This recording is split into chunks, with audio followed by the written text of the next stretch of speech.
जहाँ पे भी सत्संग होता है, गीता का पाठ होता है, रामचरितमानस का पाठ होता है, बहुत से लोग कहते हैं कि हम वहाँ जाते हैं, सत्संग सुनते हैं, गीता का पाठ सुनते हैं, रामचरितमानस सुनते हैं, पर हमारे को तो कुछ समझ में आते ही नहीं है और न हमें कुछ याद रहता है।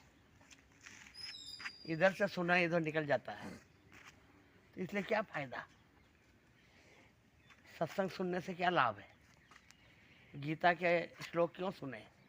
रामचरितमानस की चौपाइयाँ क्यों सुने? क्योंकि जब हमारे अंदर टिकती नहीं है, हमें याद रहती नहीं है, हमें समझ में आती नहीं है, तो फिर बेकार है। एक दादाजी इसी तरह अपने पोते को रोज सुबह में श्रीमद् भगवत गीता सुनाते थे और शाम को रामचरितमानस सुनाते थे। जब बहुत दिन हो गए तब पोते ने एक दिन दादाजी से कहा कि दादाजी, आप मुझे रोज सुनाते तो हो, पर मुझे तो कभी कुछ याद रहता नहीं, न मेरे को समझ में आता है।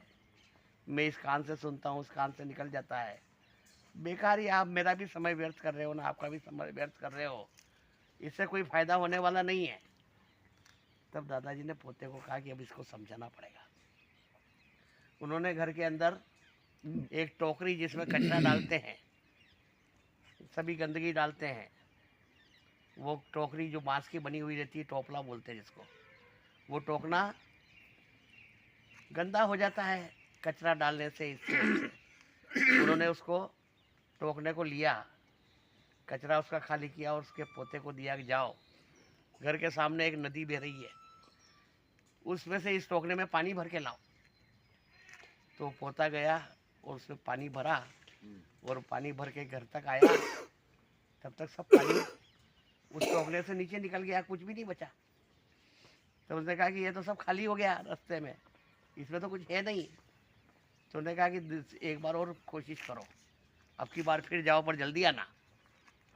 वो पता फिर गया, फिर उसने टोकने में पानी भरा और फिर जल्दी जल्दी चल करके वहाँ आया, तो फिर वो का वही हुआ, तो टोकना खाली हो गया।